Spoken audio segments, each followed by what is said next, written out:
I will put up a video explaining why. Lots going on. But yeah, if you're interested in like the why, check out my other channel and I will share when I post that video. But for the sake of today, we're gonna do a true crime video. This is actually gonna be a little bit different than what I typically do.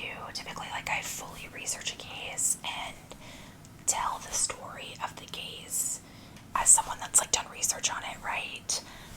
But I actually found an article written by somebody that was a criminal, and he's writing it from his perspective, telling the story. And I just thought it was really fascinating to literally read something from the person's perspective themselves. This is not going to be like a murder case. This is a con artist. So we are going to talk about a con artist today that it sounds like was pretty successful in his ventures. But I just thought this would be like a unique approach and thought people might be interested in this. So we will jump into that here in a minute. I hope everybody is doing well. Please comment down below saying hi, hello, just letting me know how you're doing or what you think of the case. Comments are the best. They bring me so much joy. And to those of you that were commenting on videos asking for me to come back or checking to make sure I'm okay, like, thank you first and foremost. I so appreciate your kindness and even noticing that I went MIA for a little bit. So thank you. And hello, and I'm happy to be back. And let's get into this. So I'm gonna be reading it off of my phone, and this is titled "How I Became a Con Artist." I scammed department stores and gyms and book chains. You would be surprised how easy it was to lie and get away. By Jason Jellick. So he says, I got my start in my late teens. My mother had a consignment shop bridal store, which every so often garnered the odd donation of designer clothes. Since this wasn't exactly the kind of place someone came to buy Tommy Hilfiger jeans or a Ralph Lauren sweater, my mother gave me the pick of the donations. Once in a while, I would find something that fit me, but most of the time I was hunting for returnables, clothes that I could pass off as having been bought somewhere else. In those days, JCPenney had the loosest return policy. No receipt, no tags, no problem. They would give the item a once-over and found something comparable in quality to gauge the price. Most stores would issue a gift card to a customer without any real evidence of purchase, but JCPenney's would always give cash. This was in the mid-1990s, before you had to show ID, sign a slip of paper, and answer a battery of questions from the always skeptical supervisor. It was just you, the cashier, and a question of control. You always had to know who was going to be behind that register. That was the golden rule. Know your mark. Know whom you could work over and whom you could not. This was something that I learned from watching my mother, who knew all too well how to root out a good con. Her defining scam was the Christmas special, when, on the day after Christmas, she would gather up the presents from under the tree and return them to the stores along with the masses. But unlike most of those people, she would circle back to the stores once the shift change had taken effect and would repurchase those same presents for vastly reduced prices. Was this out of necessity? Was it out of some need to display her cunning? Looking back, I suspect my mother had become convinced of some high moral agenda in which the weak, or the middle class, would outfox the strong or the rich. All I know is that we always got what we wanted for Christmas. My mom sold the consignment shop when I was in my 20s. By then, I had decided to become a writer, having fallen in love with The Catcher in the Rye at the age of 17. A college student lacking the funds to feed my literary appetite, and with a habit of underlining passages that eliminated the public library as an option, I stopped returning clothes and started returning books. This scam demanded a little more effort. It required the pre-con, as I called it, when I would scour my local Salvation Army and Goodwill for 75-cent paperbacks with sharp, clean edges and unblemished pages. I would buy 15 or 20 at a time and then organize them into semi-thematic groups to sell back to one of the chain bookstores. It was best to keep certain types of books together: self-help with chick lit, biography with history, science fiction with mystery. Trying to return Walter Isaacson's biography of Einstein with, say, a book from the Harry Potter series could elicit enough suspicion to blow the return. Interesting. Instead, I kept things simple and precise. 3 or 4 books that fit with whatever persona I was trying on that day, and I'd use the store credit to buy the paperbacks I really wanted. I must have pocketed $150 to $200 in books every month for the better part of a year. My biggest single score came when I discovered a dollar store that sold remainders. I bought a hardcover about Richard Nixon with a list price of $35, walked into the bookstore, and left with a gift card for the full amount. Then I went back to the dollar store and bought all 8 remaining copies, returning them sporadically over the next year. I did have 2 basic rules. I only conned corporations, never individuals, and I did not shoplift.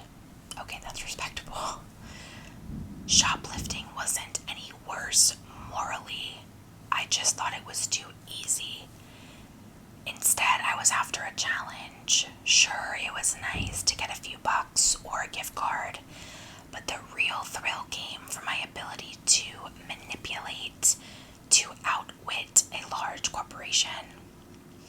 I was not just stealing, I was striking a blow for the common man against big business. It was around this time that I began telling my friends about my exploits. But instead of being disdainful or horrified, I saw a look of amazement and envy in their eyes, and it fed my desire to try new cons. I discovered the McDonald's drive-thru could be exploited if you happened to be out with your hungry 6-year-old nephew without a wallet and sounded particularly desperate. Oh my gosh. I discovered that if you called the front desk of a certain 5-star hotel and told them that every time you turn on the TV, you were assaulted by images of pornography, and your wife is pregnant and she doesn't want to see this crap for Christ's sakes, they will gladly upgrade you to a suite at no extra charge. But what I really learned is that people will believe just about anything you tell them if you channel the right persona. This definitely sounds like the mind of a con artist, for sure. Manipulative, no doubt. I discovered just how susceptible people were to the right persona when, for over a year, I attended my local gym in California without becoming a member. I never knew what I was going to say to the worker at the front desk. This is because when you're conning someone, you must always give the illusion that your mind is on something else. Affable indifference works well. For the gym, I used athletic focus. Never once did I approach the front desk walking. I was always running, always in the zone, always pumped. I would have my earphones in, music blaring, and say that I had just taken a run around the block, interval training. I would have my basketball shoes in hands and feign anxiety as I approached. Did the game start already? I would shake my head impatiently and say that I had to feed the parking meter, briefly criticizing the city's parking regulations. And every time the worker would sympathize, hand me a towel, and tell me to have a good workout. Yes, it was all about persona, and every encounter enabled me to tweak my persona. A regimen of creation and recreation, a perpetual self-sharpening. Hi, I bought this book the other day, and I got it home and found that there was writing inside. Of course, beforehand I would go hide the remaining copies of said book so the cashier would be forced to give me the store credit. My God, I would never think of this stuff. Hi, I bought this shirt the other day and the cashier said that it wouldn't shrink if I washed it, but it shrunk. Hi, I'm not really sure. I'm just making this return for my wife, my mother, my sister, my sick grandmother. Hi, I got this as a graduation gift, a christening gift, a shower gift, a birthday gift. Hi, I forgot my key card upstairs in my room. Is it possible to get another one to get into the fitness center? Hi, no, I'm sorry, but I don't have my receipt. Hi, well, I would like to speak to the manager, please. And each one of these gambits required a follow-up if the situation didn't go as planned. So, this is the kind of product you sell in your store. I don't think I want to exchange it because it'll just shrink again. I think it'll probably be better if I just get them a store credit. That way they can pick out what they want. My name, Jack O'Brien. But the room may be under my mother's name. Oh, for some reason she kept her maiden name. I don't know why. Yeah, Berblonsky, that's her.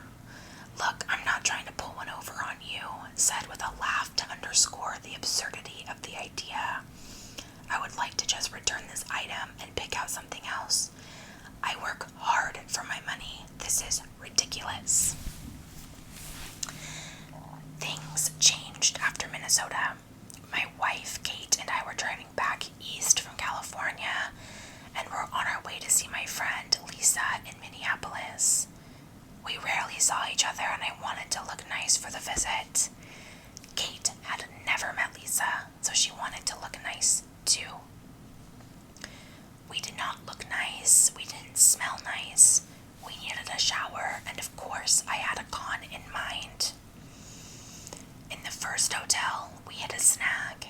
We asked to see a room and had fully expected the woman at the desk to give us the key, but she didn't. She walked us to the room and stood by as we inspected. Kate looked scared. After making a show of looking around, I asked if breakfast was included. Kate looked at me like I was crazy. It was 1 o'clock in the afternoon, and we were due in Minneapolis in 2 hours. Okay, it's perfect, I said. The woman led us to the door, and before we left the room, I said, "Could my wife stay here? She's pregnant and her feet are killing her." The woman was sympathetic, and as she and I boarded the elevator, I figured Kate would already be in the shower. When we got to the front desk, I said I had left my wallet in the car. When I came back inside, I said that my wife had it in her purse upstairs. This all took about 10 minutes, more than enough time for a person to shower. But when I reached the room, I found Kate sitting on the corner of the bed, terrified. Girl, same, I would not be okay. I can't do this, she said. I tried to coax her into the bathroom, but she wouldn't budge. I just want to go to the car. Can we go to the car? An hour later, I had talked Kate into giving this scam another try. I told her we had chosen the wrong hotel. We need a mom and pop place, I said. A motel. Eventually, we found a single-story strip of rooms with the office smack in the middle. We pulled the "can we take a look at a room" bit, and the painfully friendly woman, very obviously the proprietor, handed us a key before she displayed her trust by dutifully returning her attention to some paperwork. The room was about 50 yards from the office, but we decided to drive. We parked in front, went inside, and began to shower. Somewhere in the middle of lathering and rinsing, the phone began to ring. It rang for an excruciatingly long period of time, long enough for us to get out of the shower, but neither of us answered it.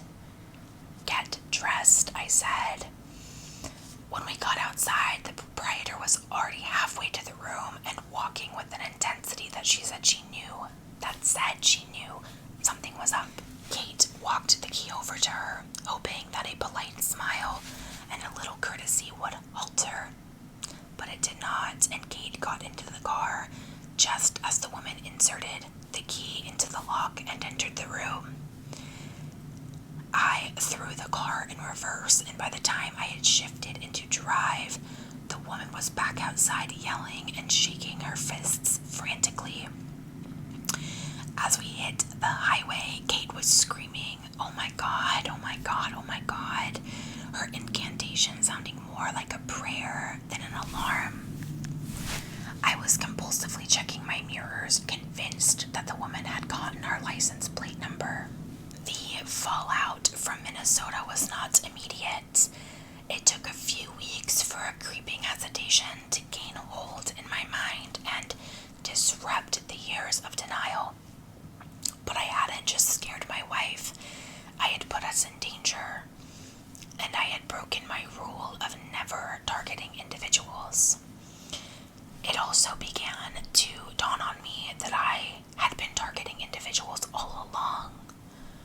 Sure, they may have been individuals working for large corporations with deep pockets, but they were also people, real people who trusted me, whose paycheck might have been docked if the registers didn't add up correctly, or if anyone ever caught on. I had been screwing with these poor people for years, never once considering that my actions could have a direct impact on them. I'm sure I've been responsible for more than one firing or demotion, and that is not something that I can make right with some twisty moral rationalizing. Karma is not a principle taught in the Catholic Church. The closest we get to it is the concept of purgatory, that for all the pain we caused on earth, we will have to spend some time in a waiting room pondering our transgressions before we are called up to heaven. And I believe in this, not with the zealot's humorlessness, but with a pragmatic resignation. Somehow, some way, you are going to pay for what you've done. But the lure of the con is still with me. It's been 4 years since Minnesota, but only days ago I went to purchase a pair of headphones at Best Buy. The pair I chose were marked for $24.99, but when I reached the register, they rang up for $50. I protested rather mildly, and the cashier told me to bring her the tag. I triumphantly returned a few moments later, and the transaction was completed. The deal was got. But I only partially heard the cashier rue her supervisor's reaction, because my mind was somewhere else. I was thinking about how effortless it would be to set up this con. A simple matter of a few days, long enough for the store to correct the price of the headphones and for me to lose my receipt. Hi, I was here the other day and... Okay, so that's the end of this article. And again, I know this is like very different than other stories that I've done, or cases more so. But again, I just thought that this was really interesting to read it from the perspective of the person that committed the crime, because flat out what Jason did is a crime, and it may not be like true crime in the sense that we think of, but I have covered other con artists before, and I really just think it's fascinating and interesting, like how he talks about like the karma of it as he came to realize, like, no, he really was targeting people the whole time, and he probably was responsible for people getting in trouble or maybe losing their jobs. But even though, like, he still has that mindset of, like, he can identify a way to con somebody pretty much at any given moment. So I just thought that was really interesting and a fun, easy way to get back into true crime filming. I will take a peek at some cases and start to research. I really don't know how much I will post. I don't want to say a number because I feel like I'll just set myself up for failure and I don't want to disappoint people. But for now, here we are. Also, I just thought it was interesting to like read about shopping, con, artist stuff as like we are in the midst of one of the busiest shopping times of the year with Christmas and sales and prices and people struggling with money, and like it is not easy to afford Christmas gifts. So I just thought it was interesting. Let me know what you thought of this, and I will see you in our next video.